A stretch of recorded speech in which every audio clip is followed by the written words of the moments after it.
हाँ, गुरुदेव जी पधार रहे हैं। सभी धर्म प्रेमी बंधुओं से, माता बहनों से अनुरोध है कि अपनी जगह पर खड़े होकर गुरुदेव का अभिवादन करें।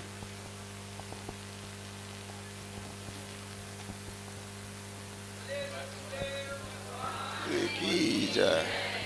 बोलिए गुरुदेव भगवान की।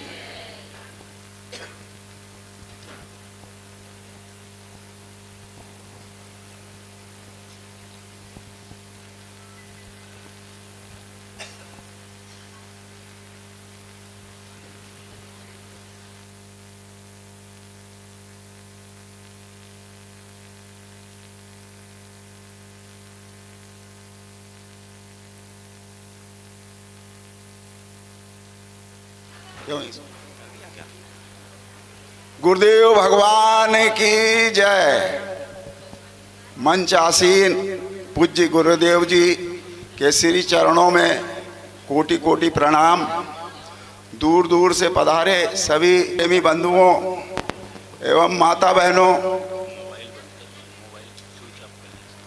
बहुत बहुत स्वागत, वंदन, अभिनंदन। सभी धर्म प्रेमी बंधुओं से अनुरोध है कि वे अपना मोबाइल साइलेंट रखें। माता बहनों से भी अनुरोध है अपना मोबाइल बंद रखें। किसी प्रकार की सत्संग के बीच में कोई बातचीत ज़्यादा न करें। आपसे सभी से अनुरोध है मेरा।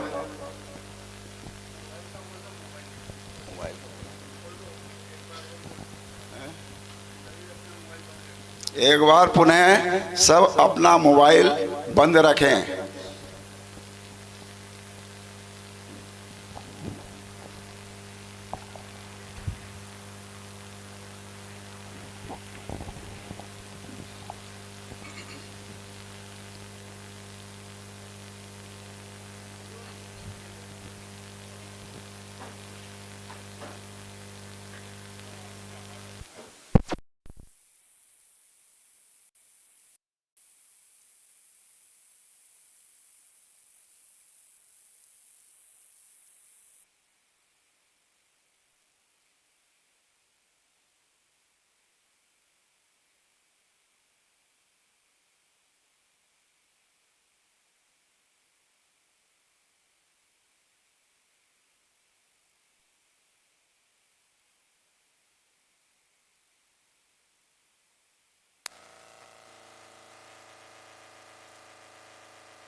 आनन्दमानन्दकरं प्रसन्नं ज्ञानस्वरूपं निजबोधरूपं योगेन्द्रमीड्यं भवरोगवैद्यं श्रीमद्गुरुं नित्यमहं यस्याङ्घ्रिपङ्कजपरागपरप्रभावात् भूत्वा कृतिमतां श्रुतिमार्जरामि तं सद्गुरुं सततसर्वसुखं सदग्र्यं वन्दे सदा विमलबोधघनं विचित्रम्। वंदो गुरुपदकंजकृपासिन्धु नररूपहरि महामोहतमपुञ्जजासु वचन रविकर्णिकर। मेरा मुझ में कुछ नहीं, जो कुछ है सब तोर, तेरा तुझको सौंपते क्या लागेगा मोह। लोकाभिरामं रणरङ्गधीरं राजीवनेत्रं रघुवंशनाथं कारुण्यरूपं करुणाकरन्तं श्रीरामचन्द्रं शरणं प्रपद्ये। वसुदेवसुतं देवं कंसचाणूरमर्दनं देवकी परमानन्दं कृष्णं वन्दे जगद्गुरुम्। गङ्गातरङ्गरमणीयजटाकलापं गौरीनिरन्तरविभूषितवामभागं नारायणप्रियमनङ्गमदापहारं वाराणसीपुरपतिं भज विश्वनाथं। मनोजवं मारुततुल्यवेगं जितेन्द्रियं बुद्धिमतां वरिष्ठं वातात्मजं वानरयूथमुख्यं श्रीरामदूतं शरणं प्रपद्ये। या कुन्देन्दुतुषारहारधवला या शुभ्रवस्त्रावृता या वीणावरदण्डमण्डितकरा या श्वेतपद्मासना या ब्रह्माच्युतशङ्करप्रभृतिभिर्देवैः सदा वन्दिता सा मां पातु सरस्वती भगवती निःशेषजाड्यापा। या देवी सर्वभूतेषु दयारूपेण संस्थिता नमस्तस्यै नमस्तस्यै नमस्तस्यै नमो नमः। बोलिए आनंद कंद भगवान की जय।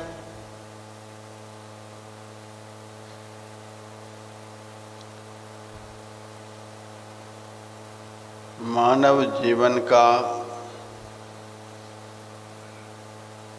सबसे उत्तम कर्म करने हेतु यहाँ आए हुए धर्म प्रेमी सज्जनों, माताओं तथा बहनों,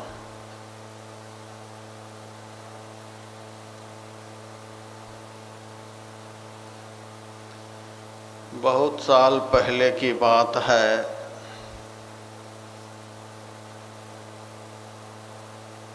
मुंबई से एक धर्म प्रेमी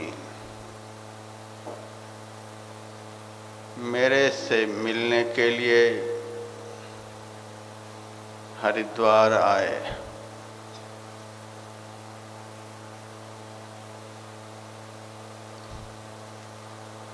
प्रणाम वगैरह हुआ।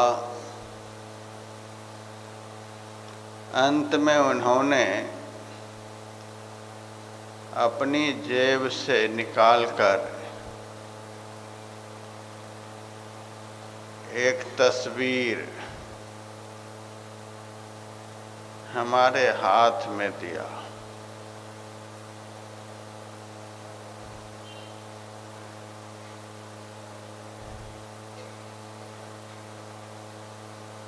मैंने उस सज्जन से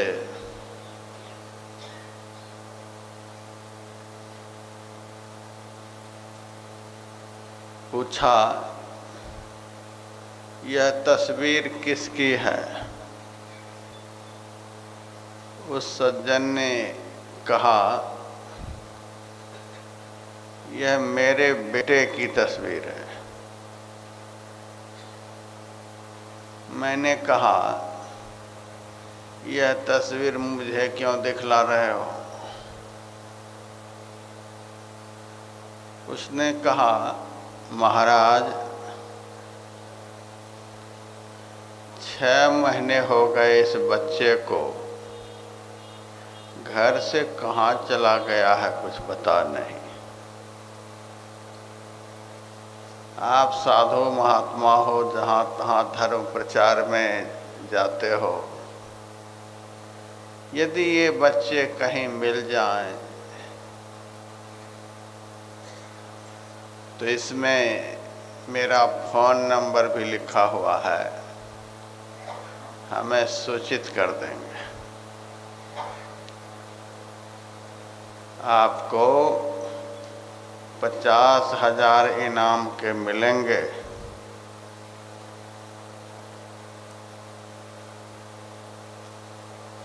लड़का जवान था, इसीलिए 50,000 का इनाम जारी किया था।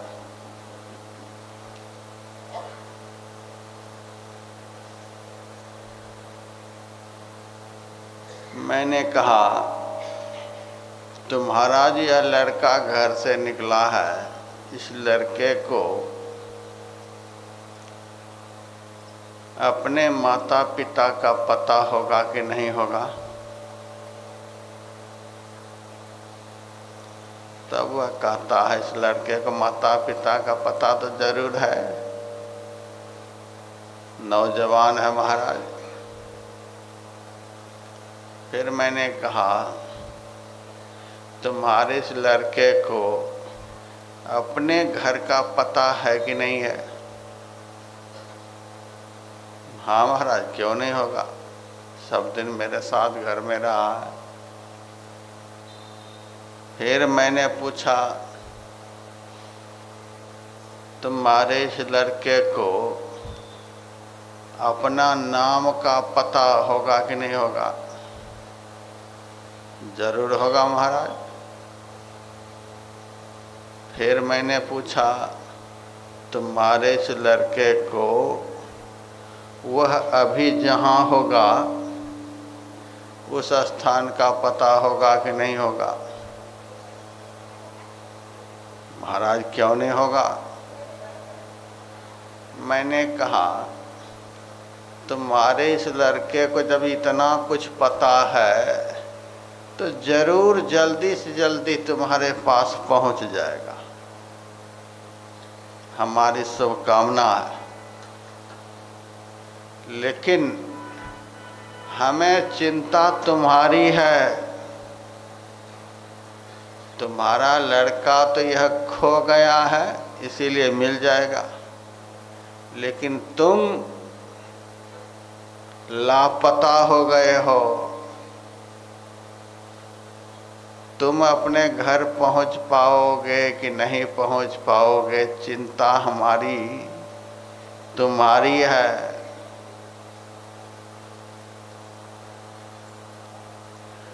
वो आदमी कहता है, महाराज आप क्या बोल रहे हो,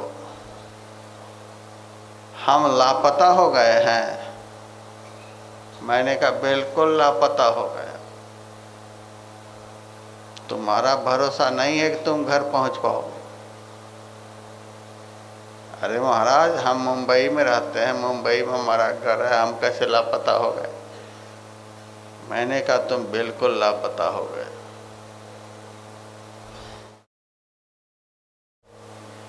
मैंने उस आदमी से कहा, तुमको अपने माता पिता का पता है? हाँ महाराज, हमारे माता पिता मुंबई में रहते हैं, यह नाम है। मैंने कहा, ये माता पिता तो तुम्हारे शरीर के हैं, तुम्हारे माता पिता कौन है? आप लोग भी ध्यान से इस विषय को सुनिएगा, कहीं आप भी न लापता हो गए हों। इस शरीर के माता पिता का नाम तो सबको मालूम है कि इन्होंने हमारे शरीर को जन्म दिया, लालन पालन किया, लेकिन मैं पूछ रहा हूँ तुम्हारा माता पिता कौन है, तुमसे पूछ रहा हूँ। तब तो चक्कर खाने लगा। तुम बताओ तुम कौन हो, तुम्हारा माता पिता कौन है, तुमसे मैं पूछ रहा हूं। शरीर तुम कि शरीर में रहने वाला तुम? तुम्हारे माता पिता कौन है? शरीर में रहने वाले को क्या कहेंगे आप? जीवात्मा, आत्मा, चेतन, जो कुछ भी कहें। हम शरीर नहीं हैं, हम इस शरीर में रहने वाले हैं। बढ़िया से सुनिएगा, यह वेदांत विषय है। हम शरीर नहीं, हम इस शरीर में रहने वाले हैं। हमारा नाम आत्मा है, जीव है। जीव का अर्थ होता है जो सदैव जीवित रहे, कभी मरे नहीं। सृष्टि का अंत हो जाएगा, समस्त देवी देवताओं का अंत हो जाएगा, लेकिन हम जो इस शरीर में रहने वाले हैं, हमारा नाश कभी भी नहीं हो सकता है। भगवान कृष्ण का वचन है, न जायते म्रियते वा कदाचिन नायम भूत्वा भविता वा न भूयः अजो नित्यं शाश्वतोयम पुराणो न हन्यते हन्यमाने शरीरे। हमारा जन्म नहीं होता है, शरीर का जन्म होता है। हमारी मृत्यु नहीं होती है, हमारे शरीर की मृत्यु होती है।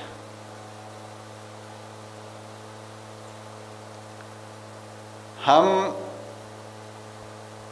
पहले थे, आगे नहीं रहेंगे, ऐसा नहीं। पहले भी थे, अभी भी हैं, आगे भी रहेंगे।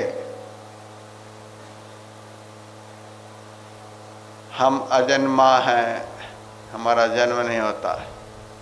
हम नित्य हैं, शाश्वत हैं, हम सबसे पहले के हैं।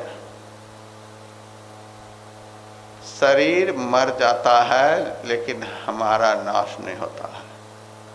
श्राद्ध क्रिया के द्वारा हमें यह ज्ञान दिया जाता है, शरीर में रहने वाला कहीं चला गया है, उनकी शांति के लिए लोग बहुत सारे शुभ कर्म सत्कर्म करते हैं। शरीर स्वाहा हो गया, खत्म हो गया, तो हम इस शरीर में रहने वाले हैं। मैंने उस व्यक्ति से कहा, मैं तुमसे पूछ रहा हूं तुम्हारे माता पिता कौन है? तब वह कहता है, मुझे पता नहीं। प्रत्येक व्यक्ति को अपने माता पिता का पता होना चाहिए कि नहीं होना चाहिए? सारी दुनिया के पता लगाने वाले, मोबाइल पर सारी दुनिया का छानबीन करने वाले, सब लोग आजकल मोबाइल हाथ में रखते हैं। गूगल पर सर्च करके देखें। सर्च तो क्या करना चाहिए, कर रहे हैं कुछ से कुछ। सब आदमी अपने अपने मोबाइल में अपने माता पिता के विषय में सर्च करें, हमारे असली माता पिता कौन हैं और हम कौन हैं, इसको सर्च करो। सारे दिन मोबाइल चला चला करके आँखों को खराब कर लिया, कान को खराब कर लिया, दिमाग को खराब कर लिया। यदि इन दो बातों का पता चल जाए तो दिमाग भी ठीक हो जाएगा, आँख भी ठीक हो जाएगी, कान भी ठीक हो जाएगा और आपका जीवन भी ठीक हो जाएगा। पता लगाना है क्या, दिन भर लगा रहे हैं क्या, करना चाहिए क्या, दिन भर करते रहते हैं क्या, मिलना चाहिए किससे, मिलते रहते हैं किससे, पहुंचना चाहिए कहाँ, पहुंच जाते हैं कहाँ, पाना चाहिए किसको, पाने के चक्कर में लगे हुए हैं किसको। इस संसार में आकर के हम लोग ऐसे खो गए कि असली को तो भूल गए, नकली को छोड़ नहीं रहे, नकली के चक्कर में पड़े हुए हैं।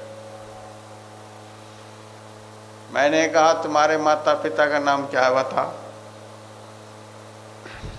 महाराज आप बताओ। मैंने कहा, तुम इस शरीर में रहने वाले हो, तुम्हारा नाम जीवात्मा है। रामायण में तुलसीदास जी महाराज ने लिखा है, ईश्वर अंश जीव अविनाशी, चेतन अमल सहज सुख राशि।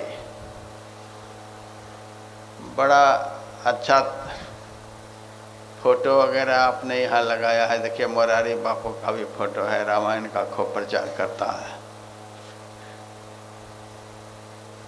ईश्वर अंश जीव अविनाशी। इस शरीर में रहने वाला जो जीव है यह किसका अंश है? ईश्वर का अंश है। इसका नाम, ईश्वर के अंश का नाम जीव। जीव का अर्थ जो सदैव जीवित रहे। फिर हमारा दूसरा नाम अविनाशी, हमारा नाश नहीं होता। दुनिया के किसी भी शस्त्र में ताकत नहीं जो हमारा टुकड़ा कर सके। दुनिया की किसी भी अग्नि में ताकत नहीं जो हमें भस्म कर सके। दुनिया की किसी भी हवा में ताकत नहीं जो हमें सुखा सके। और दुनिया के किसी भी जल में ताकत नहीं जो हमें गीला कर सके। काल और यमराज में भी ताकत नहीं जो हमारा स्पर्श कर सके। हमारे शरीर का कोई भी इधर उधर कर सकता है, लेकिन हमारा नाश कोई भी नहीं कर सकता। हमारा नाम अविनाशी है। हम जड़ नहीं हैं, हम जड़ को क्रियान्वित करने वाले चेतन हैं। हमारे रहने से ही आँख देखती है, कान सुनता है, हाथ पैर से सब काम होता है। हम जिस दिन इस शरीर से निकलेंगे हाथ पांव सब व्यर्थ हो जाएगा। हम चेतन, और हमारा एक नाम है अमल। अमल का अर्थ होता है विशुद्ध, निर्मल, पवित्र। हमारे रहने से ही यह शरीर पवित्र है। आप 1 साल तक नहीं भी स्नान करेंगे तो भी शरीर में रहने पर आप पवित्र हैं। जब इस शरीर से जीव निकल जाता है, गंगा जल से शरीर को नहलाया धुलाया जाता है, नया कपड़ा से शरीर को ढका जाता है, चंदन का लेप किया जाता है, सेंट वगैरह लगाया जाता है। इतना सब कुछ करने पर भी उस शरीर का यदि कोई स्पर्श कर लेता है तो स्नान करना पड़ता है।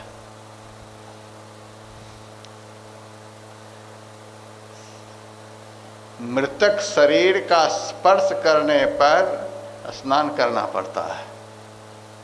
और आपका ही लड़का है, धूल धूसरित शरीर है, टट्टी पेशाब शरीर में लगा हुआ है, तो भी आपको उस बच्चे से घृणा नहीं होती है, छूने पर स्नान नहीं करना पड़ता है। क्या बात है! जब तक इस शरीर में जीव है तब तक यह शरीर पवित्र शरीर माना जाता है। जीव के निकलते ही इसको कोई पूछने वाला नहीं, इसको कोई रखने वाला नहीं, सब कहाँ से कहाँ पहुँचा देता है, भस्म कर देता है। हम ईश्वर की संतान हैं। हम अपने को नहीं जानते हैं, इसीलिए गरीबी का जीवन जी रहे हैं। महाराज हमारे पास थोड़ी सी जगह है, बैंक में थोड़े पैसे हैं, ये नहीं है, वो नहीं है, वो नहीं है। अपने को नहीं जानने के कारण हम गरीबी का जीवन जी रहे हैं, नहीं तो सारी दुनिया के मालिक के इकलौते बेटे हम हैं। परमात्मा की संतान हम हैं। जिस दिन हम अपने को जान लेंगे पता चल जाएगा सारे विश्व ब्रह्मांड के हम मालिक हैं। सारी सृष्टि हमारी मुट्ठी में है। अपने को नहीं जानने के कारण हम भिखारी बने हुए हैं।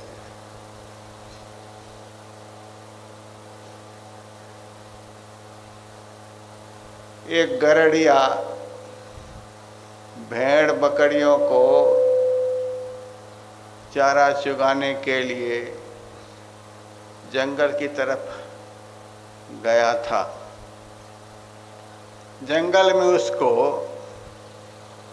1-2 दिन का जन्म लिया हुआ सिंह का बच्चा दिखलाई दिया। सिंह और सिंघनी कहाँ थे पता नहीं, बच्चे दिखलाई दिए। गरड़िया चलते वक्त सिंह के बच्चे को उठाकर अपने साथ ले गया, भेड़ बकरियों के साथ उसको भी खिलाने पिलाने लगा, साथ में उसको भी लेकर के जंगल आता, फिर जंगल से वापस ले जाता। उस सिंह के बच्चे को भेड़ बकरियों के साथ रहते रहते ऐसा लगा कि इन्हीं में से हम भी एक हैं। भेड़ बकरियों के साथ में रहते रहते उनको ऐसा लगने लगा कि हम भी इन्हीं में से एक हैं, घूमते हैं फिरते हैं खाते हैं पीते हैं। वह अपने आप को भूल गया। संयोग से एक दिन सुदूर से एक सिंह ने देखा, अरे ये तो हमारी जाति का है, भेड़ बकरियों के साथ करत कलोल रहत अजयन संग, आपन मरम उनहु नहीं जाना। हमारी जाति का सिंह भेड़ बकरियों के साथ घूम रहा है। बड़ा रंज हुआ, बहुत जोरों से उन्होंने दहाड़ लगाई। उसके दहाड़ को सुनकर कई एक भेड़ बकरियां तो वहीं मर गई, कई एक जहाँ तहाँ भाग गई। गरड़िया भी कहाँ भाग कर चला गया। और यह जो सिंह का बच्चा था वह अभी थर थर काँप रहा था। बड़ी तीव्र गति से दौड़ता हुआ आया, इसकी गर्दन को पकड़ लिया। यह तो थर थर काँपने लगा। कहा, तू काहे थर थर काँपता है? मूर्ख, हमारी एक दहाड़ से इन भेड़ बकरियों की क्या हालत है देख ले। तुम्हें दिन रात इधर से उधर फिराने वाला जो गरड़िया था वह कहाँ गया, उसका पता लगा है कहीं? सब गया। चल मैं तुम्हें दिखलाता हूँ तुम कौन हो। गर्दन पकड़ ली और सरोवर के किनारे ले गया और कहा, इस सरोवर में तू अपना मुंह देख। देखा, फिर कहा, हमारी तरफ देख, हम दोनों एक जाति के हैं कि नहीं है? हैं तो हम दोनों एक ही जाति के। मूर्ख, तो भेड़ बकरियों के साथ घूम रहा है। तुम हमारी जाति के हो, तुम सिंह हो। के हर एक जंगल से आयो ताहि देख बहुत ऋषियाना, पकड़ के भेद तुरंत समझाया आपन दशा देख मुस्कियाना। बिन सतगुरु नर रहत भुलाना, खोजत फिरत राह नहीं जाना। यह जीव इस संसार में आ गया। मन वह गरड़िया है, 5 कर्म की इंद्रियां, 5 ज्ञान की इंद्रियां, ये ही भेड़ बकरियां हैं। हम इन्हीं के साथ दिन रात रहते हैं। मन इंद्रिय रहते हैं, इनके साथ दिन रात रहते रहते हम अपने स्वरूप को भूल गए कि हम कौन हैं। हम अपने बाप को भूल गए कि हमारे बाप कौन है। सब कुछ भूल गए। रे पंथी भूल गया घर अपना, सब कुछ यहाँ करके भूल गए।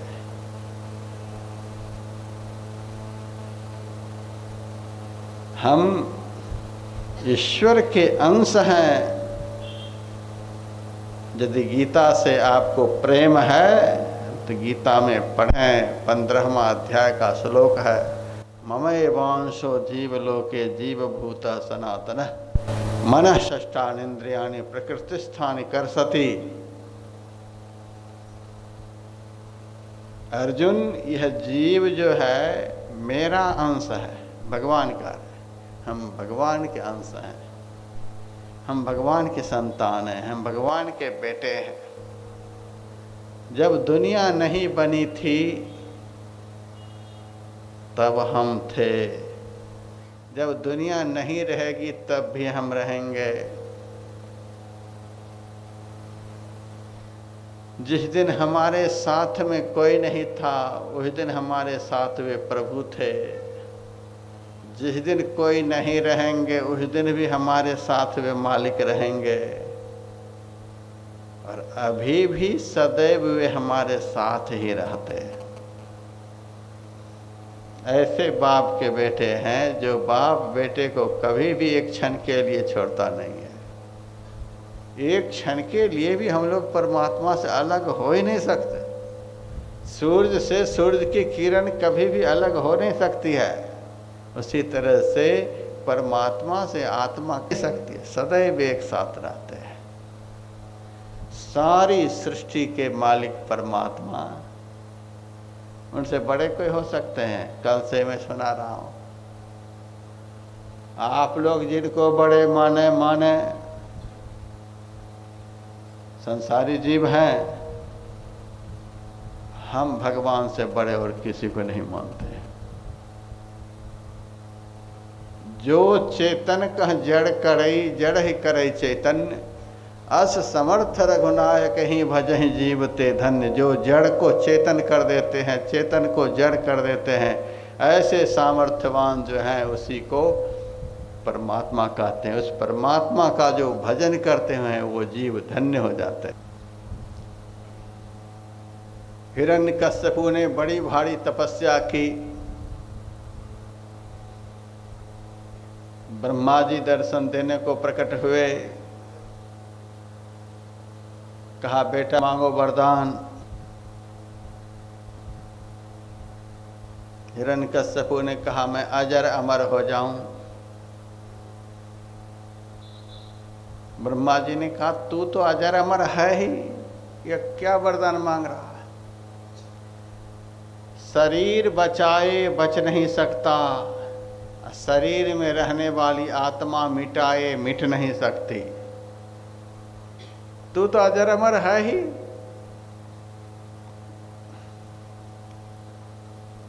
हिरण्यकश्यपु कहता है अरे महाराज, आत्मा तो अजर अमर है ही, यह मैं भी जानता हूँ। मैं चाहता हूँ कि मेरा शरीर भी अजर अमर हो जाए। ब्रह्मा जी ने कहा शरीर तो मेरा भी अजर अमर नहीं है। यह शरीर किसी का अजर अमर नहीं है। भगवान श्री राम भी इस शरीर को सरजू में विलीन करके गए। भगवान कृष्ण का भी शरीर पूरा हुआ। शरीर अजर अमर नहीं हो सकता। कोई दूसरा वरदान मांगो, शरीर एक दिन जाएगा। हिरण्यकश्यपु बड़ा चालाक था।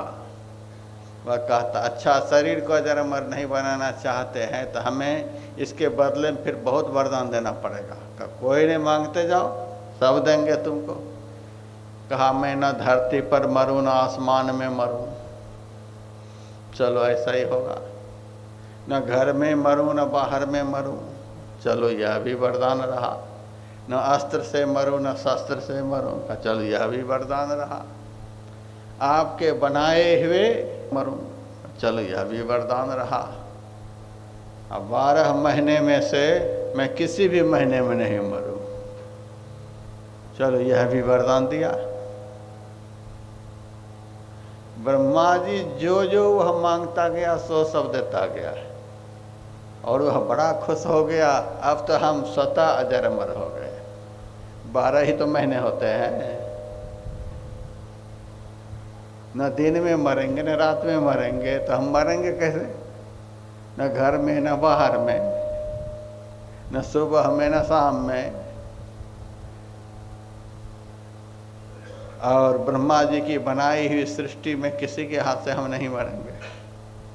वह समझ गया हम अजर अमर हो गए। ब्रह्मा जी सारे वरदान दे गए।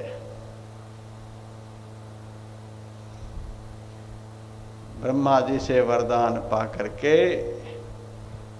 वह इतना उद्दंड हो गया कि सारी सृष्टि के प्राणियों को संत्रस्त करने लगा। सब देवी देवता को खदेड़ करके स्वर्ग से बाहर निकाल दिया। देवी देवता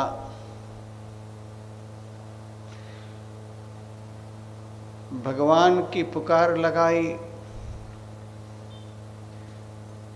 देवता के जीवन में संकट आता है, दुख आता है, तो देवता भागते हैं भगवान की शरण में, बचाओ भगवान बचाओ। उनको पता है कि भगवान के सिवा संकट को कोई टाल नहीं सकता। देव के जीवन में संकट आता है तो वे भगवान के पास भागते हैं। अब मानव के जीवन में जब संकट आता है तो वो वकील के पास भागता है, वो डॉक्टर के पास भागता है, वो लीडर के पास भागता है, वो अधिकारियों के पास भागता है। दानव के जीवन में जब संकट आता है तो वो शस्त्रागार में भाग करके जाता है, तलवार निकालता है, बर्छी निकालता है। इसीलिए वह दानव कहलाता है। न दानव का संकट टलता, न मानव का संकट टलता। देवता का संकट तुरंत टल जाता है, क्योंकि वे असली की शरण में भाग कर गए हैं। हम लोग नकली की शरण में भाग कर जाते हैं। जो खुद संकट में पड़े हैं वे हमारे संकट को कैसे टालेंगे। संकट डबल हो जाएगा और ख़त्म नहीं होगा।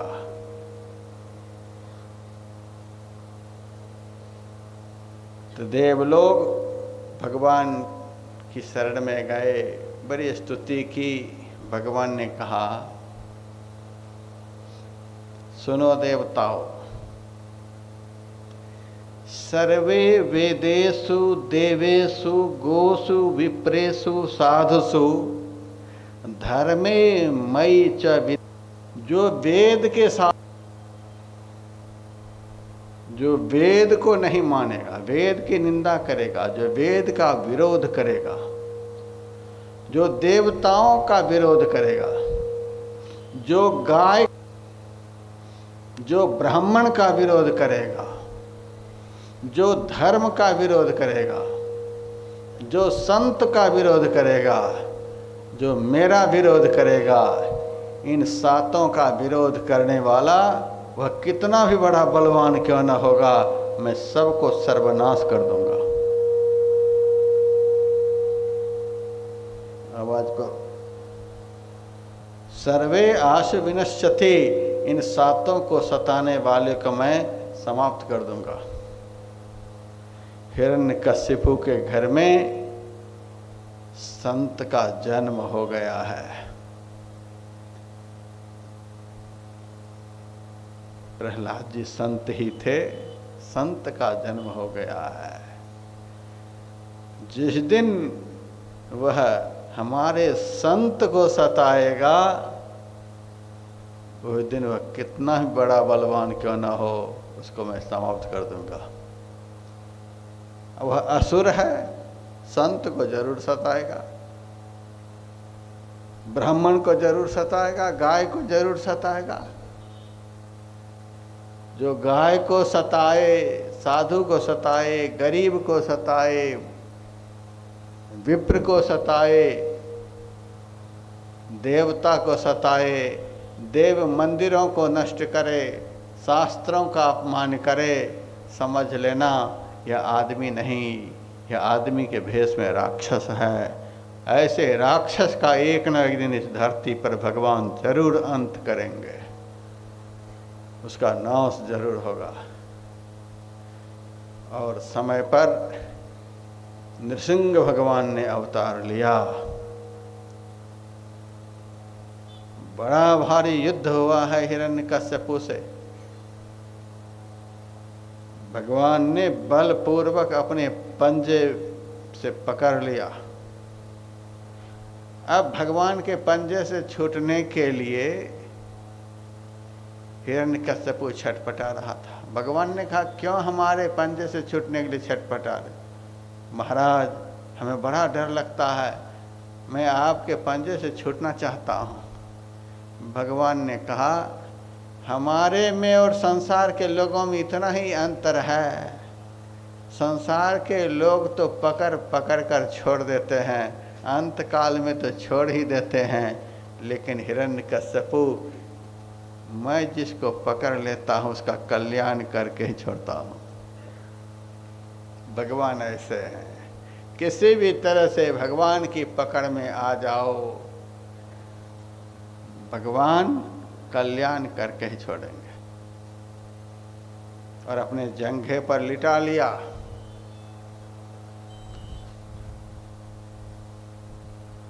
वक्षस्थल में अपने तीक्ष्ण नख को घुसा दिया और पूछने लगे कि बेटा बता, तू धरती पर मर रहे हो कि आसमान में? हिरण्यकश्यपु कहता है न धरती पर न आसमान में, आपके जंघे पर। कहा तुम्हारा यह वरदान फेल हो गया? कहा हाँ। घर में मर रहे हो कि बाहर में? महाराज न घर में न बाहर में, देहली पर। अच्छा, यह भी वरदान फेल हो गया? हाँ। दिन में मर रहे हो कि रात में? न दिन में न रात में, गोधूली बेला में। तो भगवान से बड़े कौन होंगे, जिनकी चतुराई के सामने दुनिया में किसी की चतुराई नहीं चलती, जिनकी ताकत के सामने दुनिया में किसी की ताकत काम नहीं करती, उसी को परमात्मा कहते हैं, ईश्वर कहते हैं।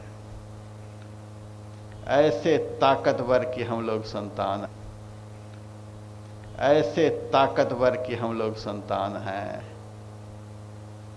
मन इंद्रिय रूपी भेड़ बकरियों के साथ में दिन रात होने के कारण अपने स्वरूप को भूल गए, इसीलिए दुनिया में भटक रहे हैं, दुखी हो रहे हैं।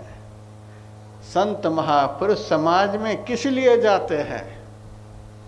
मैं आप लोगों के बीच में आप लोगों को चुटकुले सुनाने के लिए नहीं आया हूं। मैं वेदांतवादी महात्मा हूं। आपको अपने से परिचय कराने के लिए आया हूं। आप कौन और आप के कौन, बस यही मेरा मुख्य टॉपिक है। आप कौन हैं और आप के कौन हैं, बस इतना ही आपको समझाना है।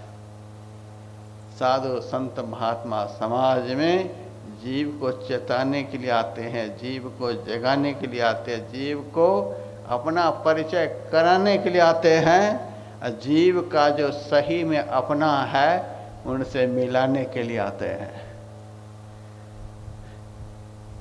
राम की लड़ाई रावण से हो गई, कृष्ण की लड़ाई कंस से हो गई, इसकी लड़ाई उससे हो गई, उसकी शादी उससे हो गई। यह सब कथा कहानी सुनाने के लिए मैं नहीं आता हूँ। समाज को अपना ज्ञान होना चाहिए। आज समाज में कितना भेदभाव है।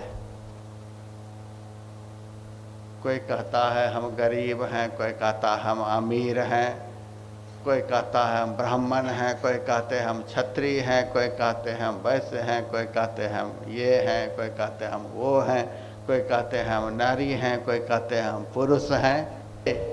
तो हम तो एक दूसरे को हाथ मिलाने लग जाएंगे। हम सब के सब एक हैं, सब एक हैं। शरीर ज्ञान में अनेक हैं, आत्मज्ञान में सब एक हैं। लोग शरीर ज्ञान में होने के कारण एक दूसरे से झगड़ रहे हैं, सब एक हैं। एक साधु भिक्षा लेकर आ रहे थे, कहीं कुत्ता मिला, उसी के ऊपर बैठ गए।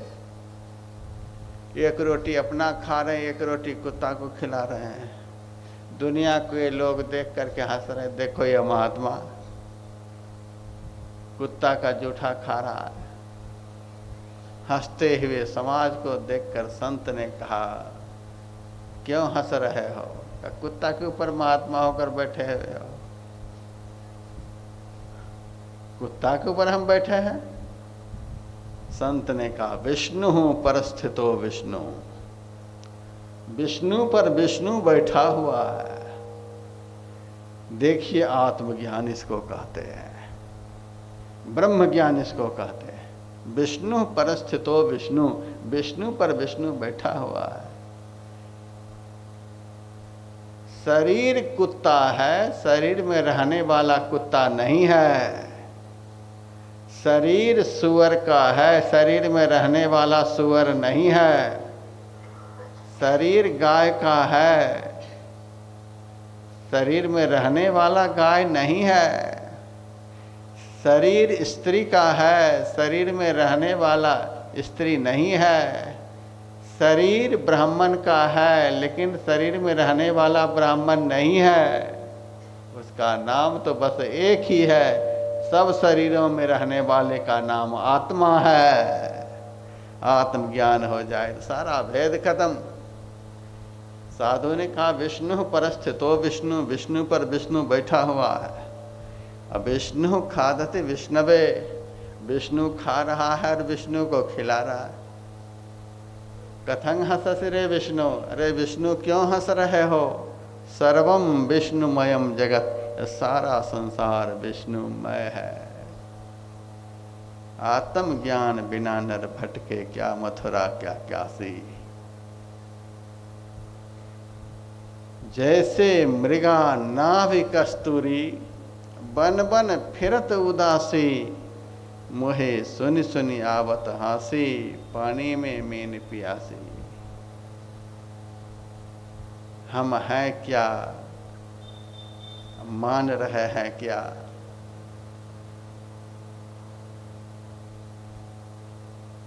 हम उस परमात्मा की संतान हैं जो सर्वशक्तिमान है, उसकी संतान हम हैं।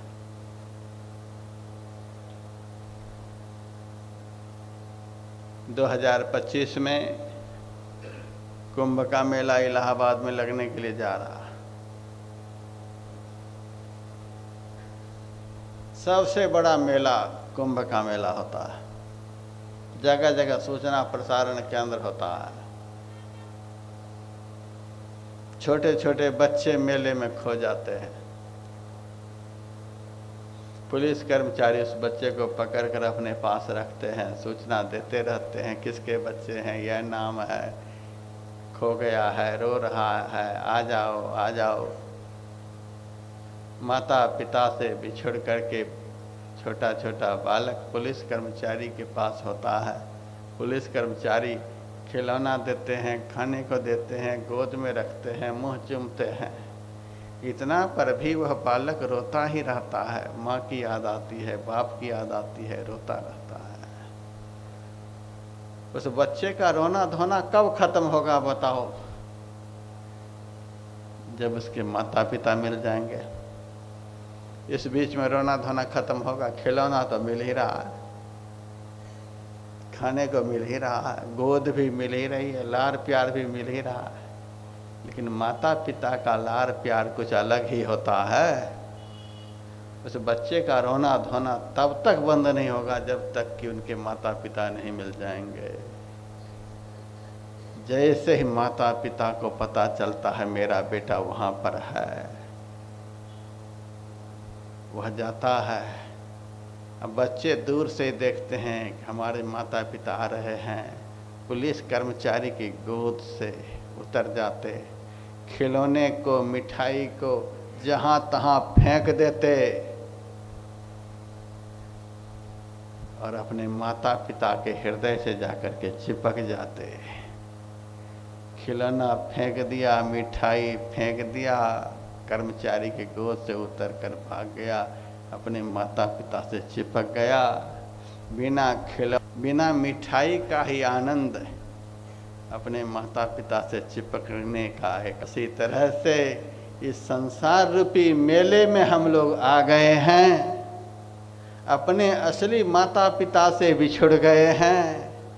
ये माया रूपी पुलिस कर्मचारी हमको पकड़ रखी है और कभी पुत्र देता है, कभी धन देता है, कभी मकान देता है, कभी इलेक्शन में जीता देता है, कभी कुछ देता है, कभी कुछ देता है। ये खिलौना है, ये सब खिलौना लेकर के जीव खेल रहा है।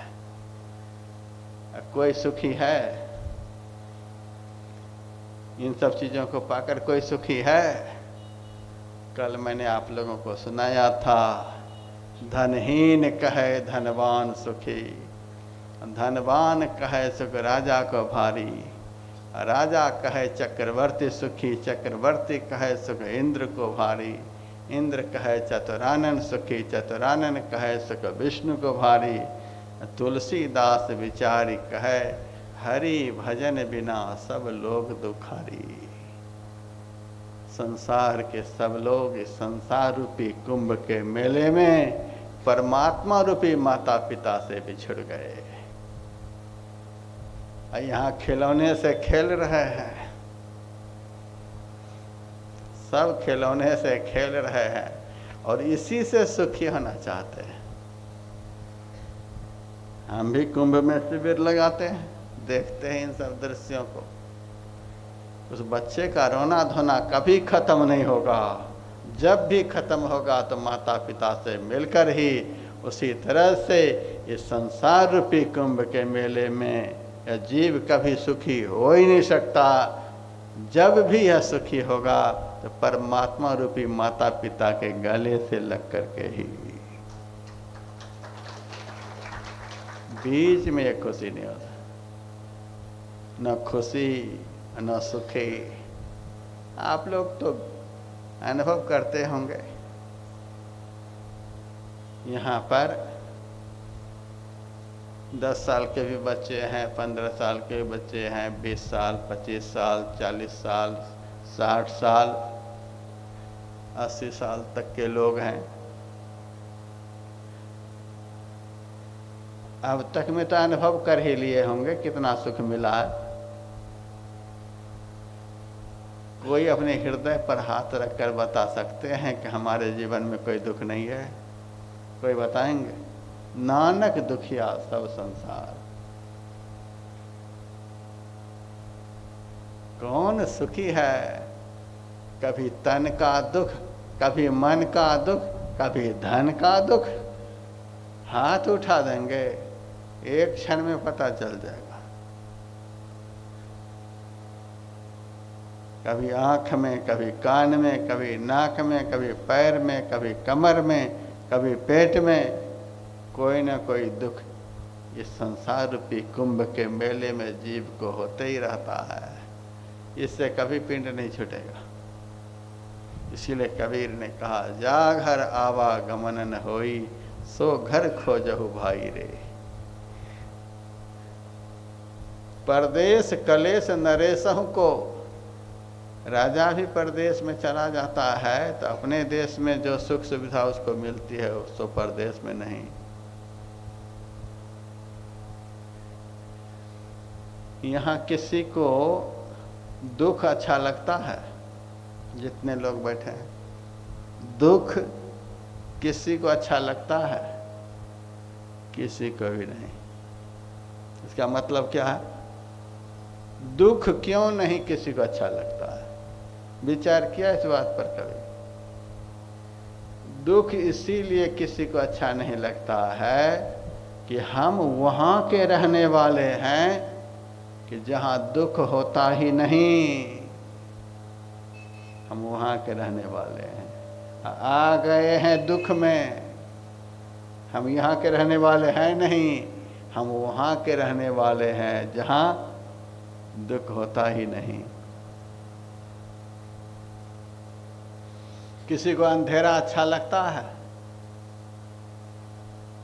किसी को भी अंधेरा अच्छा नहीं लगता। कारण हम वहाँ के रहने वाले हैं जहाँ के प्रकाश से यह सूरज भी प्रकाशित होता है। आ गए हैं अंधेरे में, यहाँ के रहने वाले हम नहीं हैं। किसी को अशांति अच्छी लगती है? किसी को भी नहीं। कारण हम वहाँ के रहने वाले हैं जहाँ कभी अशांति होती नहीं। कबीर कहते हैं, कहाँ उस देश की बतियाँ जहाँ नहीं हो तो दिन रतियाँ, नहीं रविचंद हो तारे, नहीं उजियार अंधियारे, वहाँ गमकाल की नाई, नहीं तह धूप हो छाही। कबीरा देश वह न्यारा, लखे कोई राम का प्यारा। हम यहाँ के रहने वाले हैं ही नहीं, कहीं से आ गए हैं। इस संसार रूपी कुंभ के मेले में हम लोग आ गए।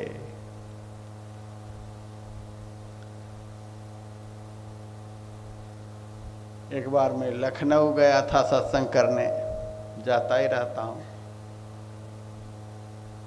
सुबह का सत्संग करके जब डेरे पर गया तो वहाँ के लोगों ने कहा, महाराज अब तो 4-5 घंटे के बाद सत्संग शुरू होगा, बैठे बैठे बोर हो जाओगे, कहो तो मैं आपको लखनऊ शहर घुमा लाऊं।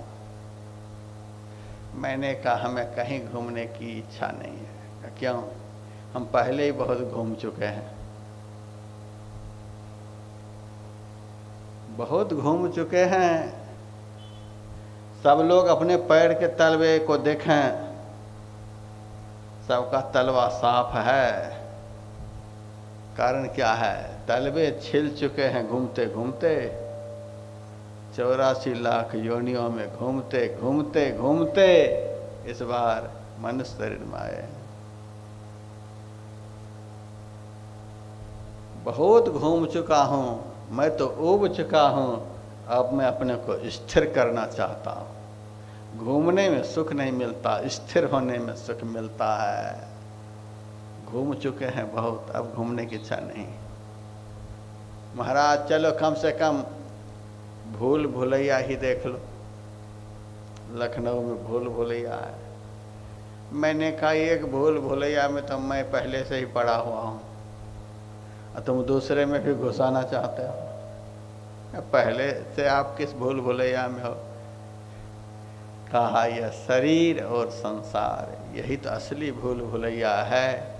इस शरीर में और इस संसार में आते ही जीव अपने को भी भूल जाता है और अपने माता पिता जो परमात्मा है उसको भी भूल जाता है। यही असली भूल भुलैया है। अब किस भूल भुलैया में लेकर के जाओगे? सब आदमी अपने शरीर को देखता है, अपने को कोई देख रहा है?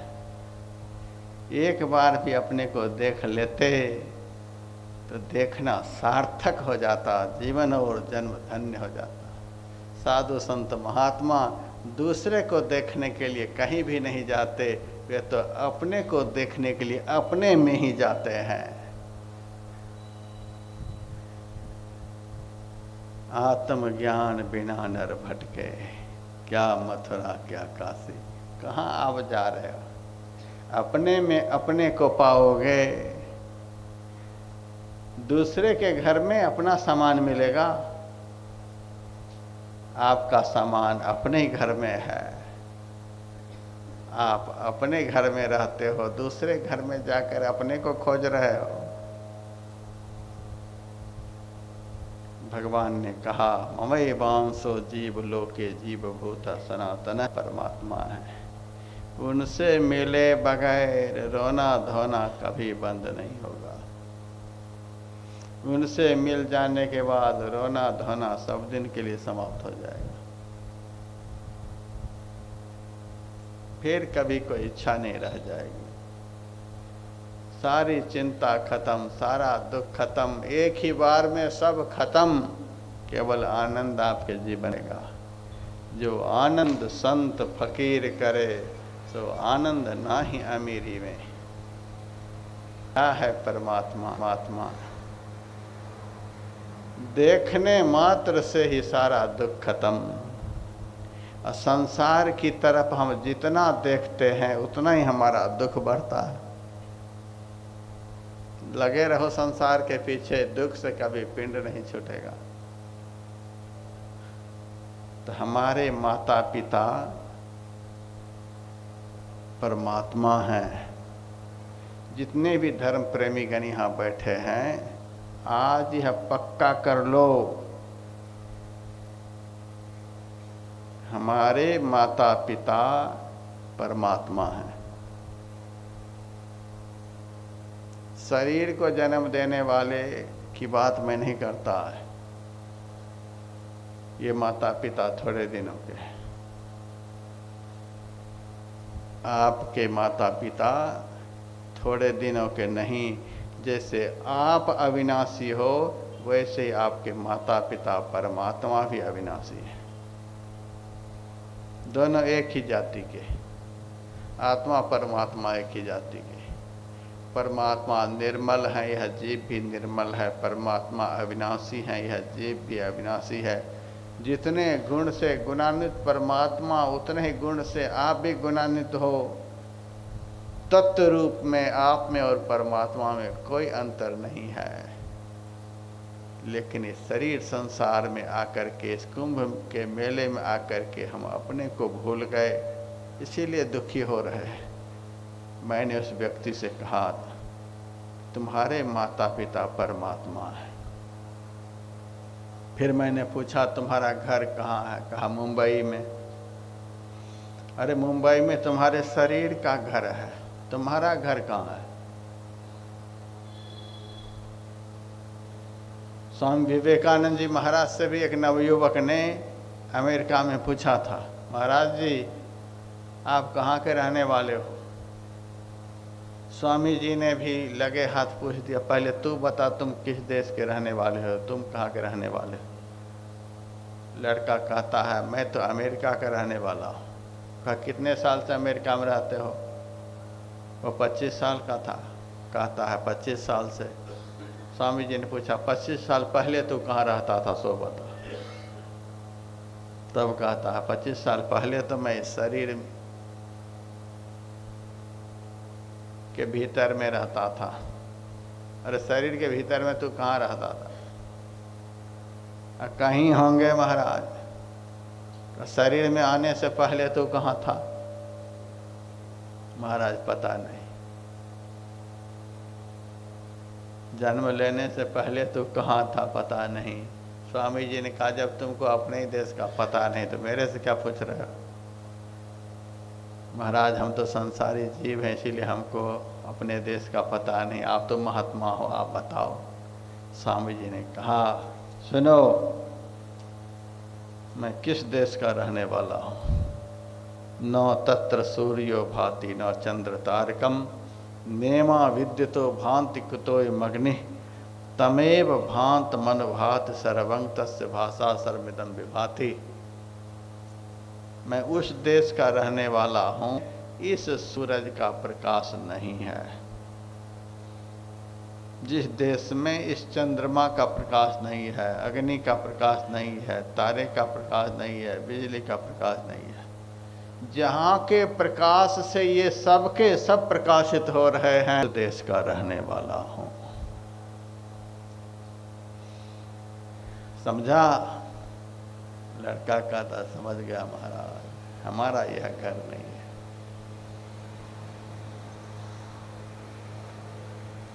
मेरी तरह एक महात्मा प्रवचन सुना रहा था। प्रवचन के समय ही भूकंप होने लगा, धरती हिलने लगी। सुनने वाले लोग डर के मारे भाग गए, इधर उधर हो गए। अब महात्मा जी कहाँ जाए? महात्मा को तो घर नहीं, कहाँ जाए? महात्मा जी स्टेज पर ही आंखों को बंद करके बैठ गए। भूकंप जब शांत हुआ तो सारे लोग आपस में विचार करने लगे, हाय हाय। जब भूकंप हो रहा था हम लोग डर के मारे अपने अपने घर में भागकर आ गए। महात्मा जी की क्या हालत हुई है चलकर देखें। सब लोग आते हैं, महात्मा जी को देखते हैं, स्टेज पर बैठे हैं, आंखें बंद हैं। कुछ देर के बाद जब आंखें खुलती हैं तो महात्मा जी से पूछा, महाराज आपको डर नहीं लगता है? कहा क्यों? जब भूकंप होने लगा हम लोग भाग गए, आप नहीं भागे। कहा डर तो मुझे भी लगता है। तो आप भागे नहीं? कहा भागा तो मैं भी था। आप गजब की बात करते हो, भागा तो मैं भी था। आप तो जहाँ के तहाँ बैठे हो। नहीं जी भागा तो मैं भी था, लेकिन दिशा में फर्क है। तुम लोग बाहर की तरफ भागे, हम भीतर की तरफ भाग गए। तो वहां भाग कर गया जहां भूकंप ही भूकंप है। तो उस घर में भाग कर गया जिस घर से तुम्हारे दादाजी को यमदूत भगा कर ले गया। तुम्हारे बाप को भी भगा कर ले गया, देर सवेर तुम्हारा भी नंबर लग ही जाएगा। अब मैं उस घर में भाग कर चला गया जहाँ गम काल की नाई, नहीं तहाँ धूप ओछाई। जहाँ न काल पहुँच सकता, जहाँ ना मौत पहुँच सकती, ना कोई दुख पहुँच सकता, ना अशांति पहुँच सकती। तुम लोग दूसरे के घर में भाग कर गया, हम अपने घर में भाग करके चले गए। सुख मिलता है अपने घर में। मैं सत्संग प्रचार में जहाँ तहाँ जाते ही रहता हूँ। भक्त लोग कहते महाराज बहुत दूर से चल कर आए हो, थके हो, थोड़ा सा आराम कर लो। अरे क्या आराम करेंगे, 2 दिनों के बाद तो फिर यहाँ से जाना ही है। जब तक दिमाग में जाने का टेंशन है तब तक आराम कहाँ है। आराम तो तब होता है जब जाने आने का टेंशन समाप्त हो जाता है। इस संसार में जब तक रहोगे तब तक टेंशन में ही रहोगे, क्योंकि आने जाने का चक्कर तो संसार में लगा ही रहता है। पुनरपि जननम पुनरपि जननी जठरे शयनम। बारंबार आना, बारंबार जानता के गर्भ में प्रवेश करना। जब तक यह चक्कर लग रहा है तब तक कहाँ टेंशन दूर होगा। टेंशन तो तब समाप्त होता है जब आदमी अपना घर में पहुंच जाता है। और अपना घर है कहाँ बताओ? जिस घर से आए हो अपना घर है। दवा ठोक रहे हो अपना घर है। कब उस घर से निकाल दिए जाओगे पता भी नहीं चलेगा। महाभारत में एक राजा का चरित्र है, उसका नाम है जीमूतकेत। राजा का नाम जीमूतकेत। बड़ा अभिमानी राजा था, किसी को कुछ नहीं समझता था। एक दिन दत्तात्रेय जी महाराज राजा जीमूतकेत के यहाँ गया। राजा जीमूतकेत भोजन के लिए अपने भवन में गया हुआ था। सिंहासन खाली पड़ा हुआ था। दत्तात्रेय जी महाराज पागल के भेष में सिंहासन पर जाकर बैठ गया। दरबार के कर्मचारियों ने देखा यह पागल हमारे राजा के सिंहासन पर आकर के बैठ गया। जाकर के जीमूतकेत से कहा कौन पागल आया है जो आपके सिंहासन पर आकर मजे से बैठा हुआ है। जीमूतकेत को भी बड़ा रंज हुआ। वह आया, लगाओ कोड़े इसको। कोड़े लगाने लगे। जितना कोड़े बरसे उतने ही दत्तात्रेय जी महाराज हंसे। बरसे उतने ही दत्तात्रेय जी महाराज हंसे। राजा को बड़ा आश्चर्य हुआ, शरीर लोहू लुहान हो गया, फिर भी रोता नहीं है, हंस रहा है। कोरे लगाने वाले को इशारे से रोका और पूछा, इतने कोरे तुम्हारे शरीर पर बरसाए गए, शरीर लोहो लुहान हो गया, फिर भी तू रोता नहीं, हंसता है, क्या बात है? दत्तात्रेय जी महाराज ने कहा, हम थोड़ी देर के लिए सिंहासन पर बैठे तो इतने कोरे बरसाए गए, और जो वर्षों से बैठ रहे हैं उनके ऊपर कितने कोरे बरसाए जाएंगे, यही सब समझ करके मैं हंस रहा हूँ। राजा ने कहा, तुम तो अनाधिकार चेष्टा कर रहे हो, दूसरे के सिंहासन पर बैठे हो, इसलिए तुम्हारे ऊपर कोरे बरसाए गए। हमारा यह सिंहासन है, हम अपने सिंहासन पर बैठते हैं, हमें क्यों कोरे बरसाएंगे? जीमूतकेत ने कहा, यह तुम्हारा सिंहासन है? हाँ मेरा है। हाँ, इस सिंहासन पर पहले कोई बैठा भी था? कहा हाँ, हमारे पिताजी बैठे थे, हमारे दादाजी बैठे थे। कहा आजकल कहाँ है? गए, पिताजी गए, दादाजी गए, तो मुलाकात नहीं होती है। मुलाकात कैसे होगी? वो तो गए, सदा सदा के लिए गए। दुनिया के संबंध तो ऐसे ही हैं, आंख बंद होते ही सदा सदा के लिए सारा संबंध खत्म।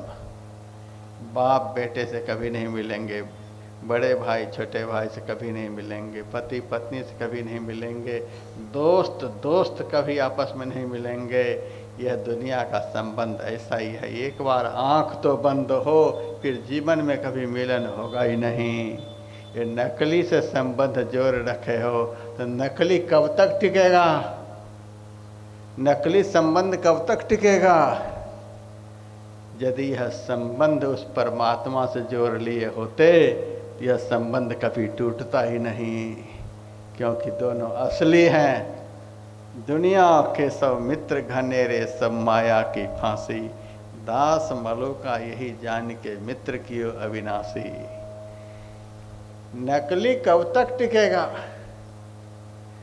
नकली का सुख कब तक मिलेगा? जब मैं बचपन में था तो कभी कभी हमारे घर के दरवाजे हो करके हवाई मिठाई बेचने वाले गुजरते थे। चीनी की बनती थी हवाई मिठाई, अब 5 पैसे में दे। मिठाई दोनों हाथों में भर जाए, 5 पैसे में दोनों हाथ भर जाए मिठाई से। और रुई के जैसे मिठाई, रुई से भी हल्की, दोनों हाथ भर जाए और मुंह मीठा भी नहीं हो, खत्म हो जाए। मुंह मीठा भी नहीं, खत्म हो जाए, ऐसी हवाई मिठाई। पैसे भी लगे, मुंह भी मीठा भी नहीं हुए, ऐसे ठगाए। उसी तरह से ये संसार जो है हवाई मिठाई के समान है। यह जीव इस संसार के प्राणियों और पदार्थों से प्रेम करके तृप्त होता भी नहीं, तब तक यहाँ से जाना पड़ जाता है। या तो साथ में रहने वाले पहले निकल जाते, या हम पहले निकल जाते हैं। तृप्त हुए बगैर ही अतृप्त मन ही यहाँ से चले जाते हैं। ये हवाई मिठाई से प्यार करने वाले संसार के लोग हैं। ये हवाई मिठाई का आनंद कब तक मिलेगा? यह अल्पकालिक आनंद है। यहाँ आनंद कहाँ, यहाँ सुख कहाँ है? सुख तो अपने घर में है, सुख तो अपने में है, सुख अपने से है। एक बार तो मिलो, फिर कभी दुख मिलेगा ही नहीं। जल तरंग जेव जल ही समाइया, त्यों ज्योति संगी ज्योति मिलाइया। कहु नानक भ्रम कटे किबारा, बहुरिन होइए जहुला जेव। जैसे जल का तरंग जल में ही लीन हो जाता है, वैसे ही अपने अंदर में यह आत्म ज्योति परमात्म ज्योति में विलीन हो जाती है। भ्रम की किबारी समाप्त हो गई। इस जीव का दुखमय शरीर में फिर जन्म नहीं होगा। मैंने उस धर्म प्रेमी से पूछा, तुम्हारा घर कहाँ है बता?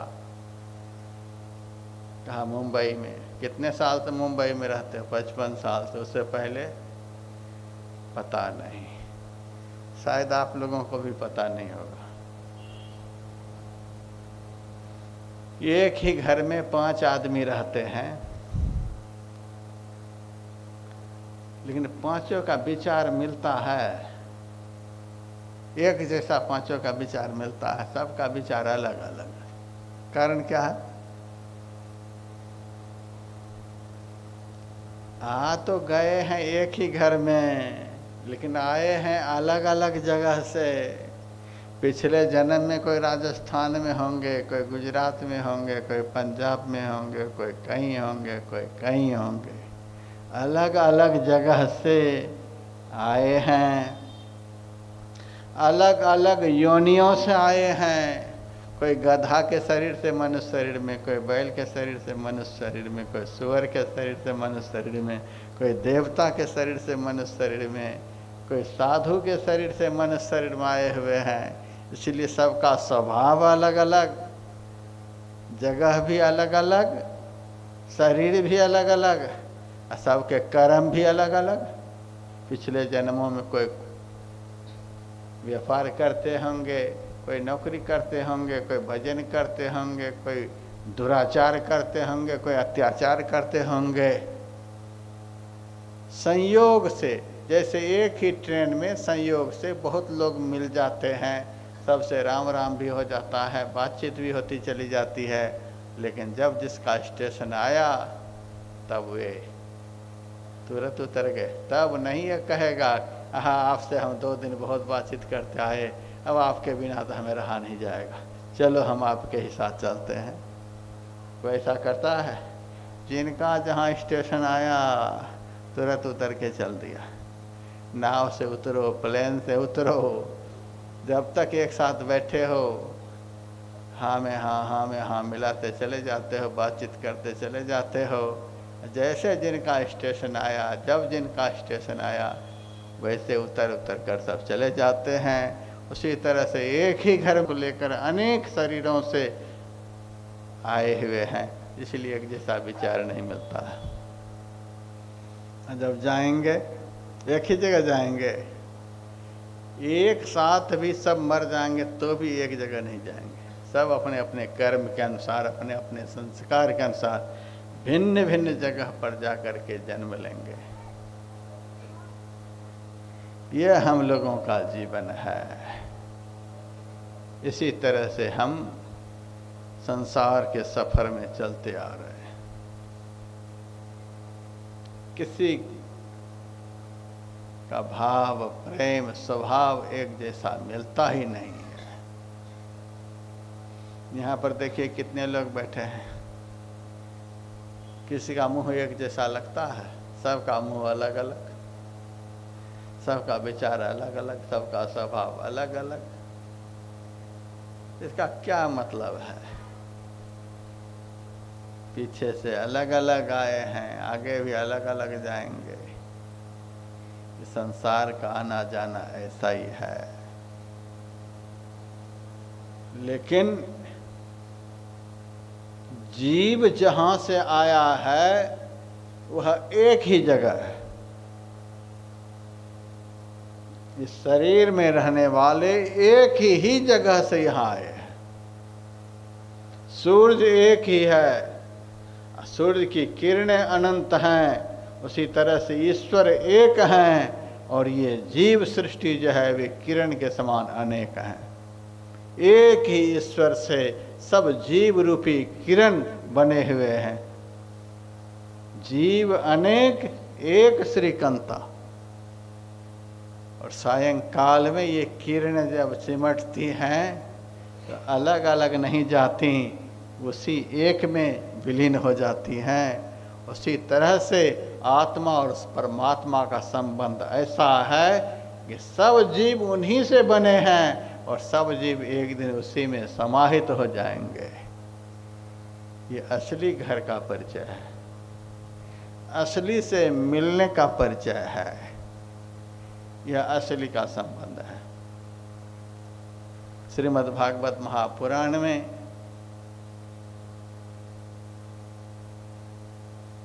एक राक्षस की चर्चा है। उस राक्षस का नाम अघासुर। कंस ने अघासुर को भेजा था, जाओ कृष्ण को निगल जाना। वह अघासुर अजगर का भेष बना करके आया। जिस रास्ते होकर भगवान कृष्ण ग्वाल बाल के साथ गौवें चराने के लिए वन में जाया करते थे, उसी रास्ते पर वह विशाल अजगर का भेष बनाकर लेट गया। उस अजगर की एक होठ जमीन में, दूसरी होठ आसमान में, मुंह लगे हिमालय की कंदरा के समान, जीभ लाल लाल दिखलाई दे।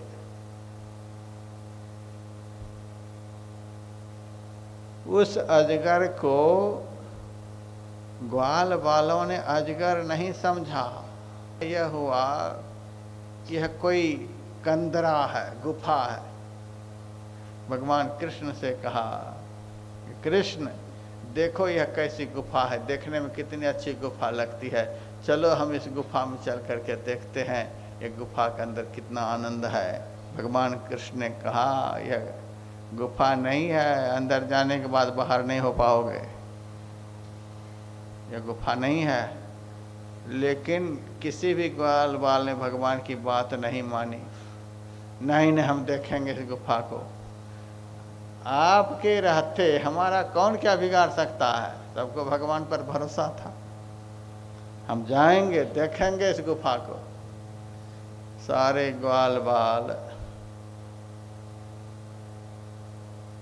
अघासुर के मुंह में प्रवेश कर गया, सब अंदर चले गए।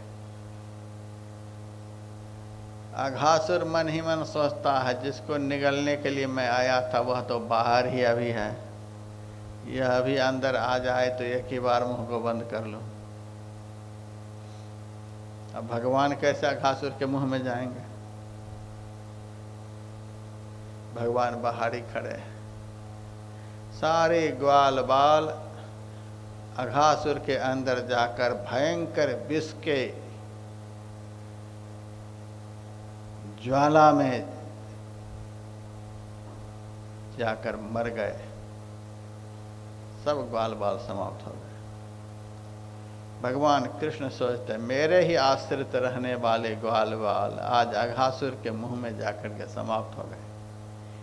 मेरे आश्रय लिए हुए व्यक्ति भी यदि ऐसे ही मर जाएंगे तो मेरा आश्रय कौन लेंगे। इसीलिए सबको जिंदा करने के ख्याल से भगवान भी फेंटा कसकर अघासुर के मुंह में चले गए। अघासुर बड़ा प्रसन्न हुआ कि जिनके लिए मैं आया था वह मेरे अंदर आ गया। अब उन्होंने अपने मुंह को बंद कर लिया। अब भगवान महाप्रलय काल की अग्नि के समान उनके गले में जाकर के तपने लगे। अब तो अघासुर की आंखें उलट गईं, उनका गला जल करके भस्म हो गया। उनके अंदर जितने ग्वाल बाल गए थे भगवान ने अपनी अमृत वर्षिणी दृष्टि से सबको जिंदा करके बाहर ले आए। भगवान ने सबसे पूछा गुफा देख लिया? कैसी गुफा थी? अरे महाराज भीतर जाकर के तो भीतर ही रह गए, कहाँ चले गए कुछ पता ही नहीं, पता नहीं कैसे बाहर आए। भगवान ने कहा भीतर ही रह जाता यदि मैं नहीं जाता तो भीतर ही। मेरे से जो संबंध जोड़ करके हो, मेरे को जो तुम लोग अपना बना रखे हो, इसी काल रूपी अजगर के मुंह में चले जाने पर भी मरने से बच गए। यदि आज मेरा बनकर नहीं होते तो कहाँ होते पता नहीं। परमात्मा को जिन्होंने अपने जीवन में अपना बना लिया, काल भी उसका कुछ बिगाड़ नहीं सकता है। काल के मुंह में जाकर भी वह मर नहीं सकता है, क्योंकि परमात्मा महाकाल हैं, अकाल पुरुष हैं। अकाल पुरुष से जो अपना संबंध जोड़ लेता है उसका काल कुछ भी नहीं बिगाड़ पाता है। काल रूप अघासुर भस्म हो गया, लेकिन भगवान का शरणापन्न भक्त भस्म नहीं हुआ। भगवान भी बच गए, भगवान के भक्त भी बच गए, लेकिन अघासुर भस्म हो गया। आत्मा अमर है, परमात्मा अमर है। यही संबंध अस्थाई संबंध है, अब बाकी संबंध नकली है। भगवान को अपना जो बना लिया था इसीलिए ग्वाल बाल बच गए। उसी तरह से इस संसार रूपी अघासुर के मुंह में ये सारे जीव पड़ गए हैं, एक भी नहीं बचेंगे, सब एक दिन स्वाहा हो जाएंगे। बचेंगे वही जिन्होंने भगवान का अपना मित्र बना लिया है। साईं सब संसार में मतलब का व्यवहार, जब लग पैसा गांठ में तब लग ताको यार, तब लग ताको यार, यार संग ही संग डोले, पैसा रहा न पास यार मुखते नहीं बोले, कह गिरधर कबीराज जगत की ये ही लेखा, करत बिगर जी प्रीत यार कोई बिरले देखा। ये संसार का संबंध तो ऐसा है, इन्हीं से दुनिया चिपकी पड़ी है। यूनान का एक बादशाह था, वह बीमार हो गया। हकीम वैद्यों ने बड़ी चिकित्सा की, फिर भी वह जीवित नहीं हो रहा था। शरीर का रोग बढ़ता ही चला जाए।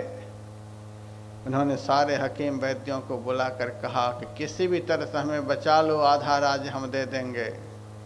हकीम वैद्यों ने कहा, दवाई तो मेरे पास है, लेकिन जिस वस्तु के साथ दवाई दी जाएगी वह अनुपान नहीं मिल रहा है। अनुपान यदि मिल जाए तो हम अपनी दवाई के प्रयोग से आपको बचा लेंगे। 16 साल का लड़का होना चाहिए, देखने में ऐसा होना चाहिए, शकल सूरत ऐसी होनी चाहिए, स्वभाव ऐसा होना चाहिए, और इस तरह के लड़के के कलेजे से अनुपान तैयार किया जाएगा, फिर हमारी दवाई आपको बचा लेगी। बादशाह ने अपने मंत्री को आदेश दिया, जाओ ऐसे लड़के को कहीं से खोज करके लाओ। मंत्री गया, सब जगह से ढूंढ करके खोज करके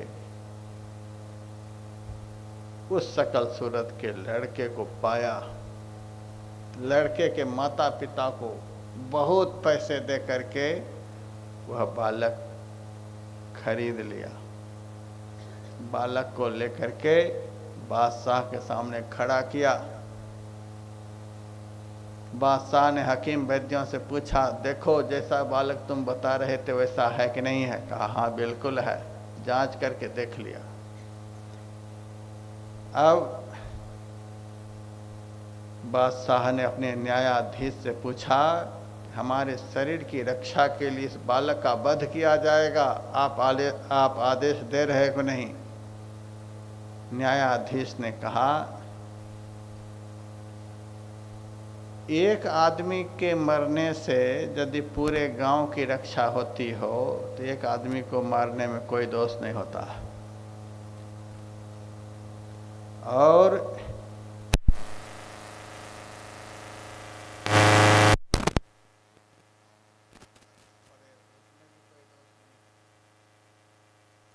संपूर्ण देश को बचाने में यदि एक देश को नष्ट करना पड़े तो भी कोई दोष नहीं। संपूर्ण विश्व को बचाने में यदि एक देश का भी नाश करना पड़े, एक विश्व का नाश करना पड़े तो कोई दोष नहीं। आप तो महाराज संपूर्ण विश्व के बादशाह हैं, आपकी रक्षा के लिए एकाध रेया का जान भी ली जाए तो कोई दोष नहीं है। फतवा दे दिया, आदेश जारी कर दिया, इस बालक का वध किया जाए। जल्लाद को बुलाया गया।